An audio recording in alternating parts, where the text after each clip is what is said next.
Em 2010, o Brasil foi abalado pelo desaparecimento misterioso de Elisa Silva Samúdio, uma jovem de 25 anos com um futuro promissor pela frente. Sua ligação com o goleiro Bruno Fernandes, do Flamengo, acabou por levá-la a um destino trágico e desconcertante.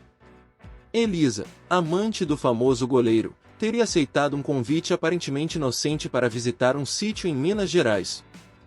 No entanto, esse encontro aparentemente comum resultou em seu desaparecimento abrupto e misterioso. Uma investigação minuciosa revelou um enredo sombrio e complexo, apontando para a participação de Bruno e outros cúmplices. As evidências apontaram para um terrível crime de sequestro e assassinato, lançando luz sobre a dinâmica obscura que cercava a vida pessoal do jogador. Bruno e seus cúmplices foram condenados por suas participações nesse terrível crime. A sentença de 22 anos e 3 meses trouxe um alívio passageiro para a família de Elisa, enquanto o Brasil observava o desenrolar do drama no tribunal. O caso de Elisa Samúdio abriu discussões profundas sobre justiça, violência contra as mulheres e reforma do sistema legal no Brasil. As repercussões desse caso continuam a ecoar na sociedade até hoje, destacando a necessidade de uma mudança significativa em nossas percepções e práticas em relação a essas questões sensíveis. Enquanto Elisa Samúdio permanece como um triste lembrete das falhas de nosso sistema e das lutas contínuas enfrentadas por muitas mulheres, sua história continua a inspirar esforços contínuos para uma justiça mais equitativa e uma sociedade mais segura para todos. Em junho de 2010, a Polícia Civil de Minas Gerais declarou o goleiro Bruno suspeito do desaparecimento da modelo paranaense Elisa Samúdio. O jogador, inclusive, chegou a ter a prisão preventiva decretada. Devido à repercussão do caso, a presidente do Flamengo, Patrícia Amorim, chegou a anunciar que o jogador seria demitido do clube, mas após reunião em cúpula, a decisão não foi mantida. O inquérito do caso foi entregue em 30 de julho de 2010, e o julgamento foi realizado em 19 de novembro de 2012 no Tribunal do Júri de Contagem, em Belo Horizonte. Em 23 de novembro de 2012, os assistentes de acusação da promotoria, José Arteiro e Sidney Mendes, acreditavam na hipótese de que Luiz Henrique Romão, o Macarrão, assumiria a morte de Elisa Samúdio. Seu caso foi adiado para março de 2013.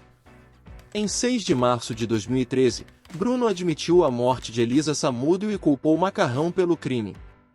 O depoimento foi feito no Fórum de Contagem, em Minas Gerais.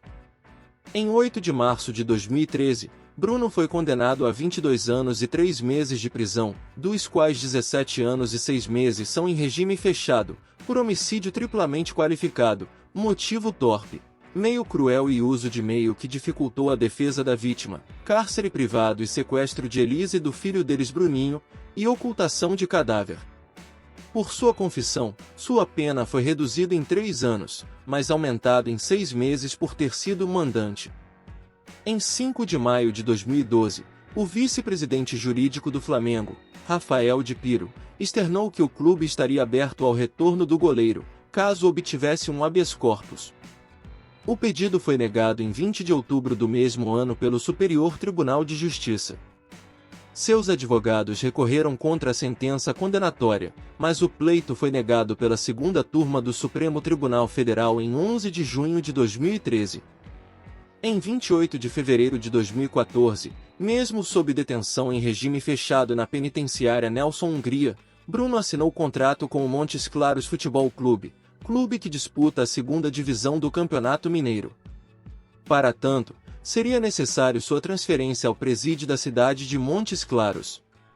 Porém, o juiz da Vara de Execuções Penais da cidade negou o pedido. Em entrevista concedida à revista Placar, ele revelou que tentou se matar nos primeiros meses de detenção na penitenciária Nelson Hungria, em Contagem. Meu coração estava cheio de ódio e revolta. Aí resolvi dar fim à minha vida. Não queria ser um peso para minha mãe nem para ninguém. Tentei o suicídio. Amarrei o lençol na ventana, que é alta, coloquei no pescoço e saltei. Mas a corda arrebentou e eu caí no chão. Olhei para o lado e tinha uma Bíblia, que um policial tinha me dado ainda no Rio de Janeiro. Foi Deus que não permitiu que eu me matasse. De um suicídio, não haveria salvação. Habeas corpus e prisão. Durante entrevista ao Globoesporte.com, foi noticiado que Bruno cumpre pena na APAC de Santa Luzia, na região metropolitana de Belo Horizonte. No regime fechado, o lugar de Bruno é a cama 2 da cela 18 do bloco 3. Bruno cumpre pena de 22 anos e 3 meses pela morte de Elisa Samúdio em 2010. Mas, com a progressão por dias trabalhados, poderá entrar em regime semiaberto em 2018, segundo seus cálculos. Bruno está sem advogado no momento, mas juristas consultados pela reportagem atestaram ser possível que o goleiro consiga o regime semiaberto em 2018, como o próprio almeja. O goleiro recebeu a reportagem do Globoesporte.com entre as suas funções na limpeza da capela e a prova de soldador. A rotina começa às 6 horas, tem 3 paradas para oração, refeições e horário de lazer a partir das 18 horas. De lá, acompanha jogos pela televisão, com misto de saudade do Flamengo e paixão pelo Atlético Mineiro, este estampado na meia que usou durante a entrevista e na calça que sujou de terra com as defesas no treinamento também registrado pela reportagem. Do sistema de presídio comum, onde passou 5 anos entre as penitenciárias Nelson Hungria e Francisco Sá, sobraram traumas e lembranças ruins. Tentativa de suicídio, uma facada que deixou marca e depressão tratada com remédios. Agora, foco no trabalho, nos cursos e nos treinamentos na PAC, Associação de Proteção e Assistência ao Condenado, uma ONG que administra prisões e trabalha em conjunto com diversos estados e os respectivos tribunais de justiça buscando a humanização no cumprimento das penas privativas de liberdade. O método tem inúmeros elementos, mas principalmente a confiança no detento, que passa a ser tratado pelo nome, usa crachá, não enverga uniformes da Secretaria Penitenciária e não passa pelas privações e lotações do sistema comum.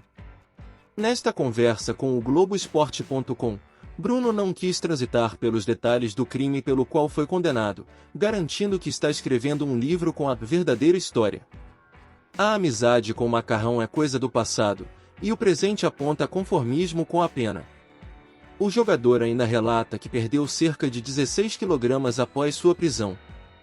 Preso há 5 anos, Bruno se casou com a companheira Ingrid Calheiros na penitenciária de Santa Luzia, Minas Gerais, em 17 de junho de 2016.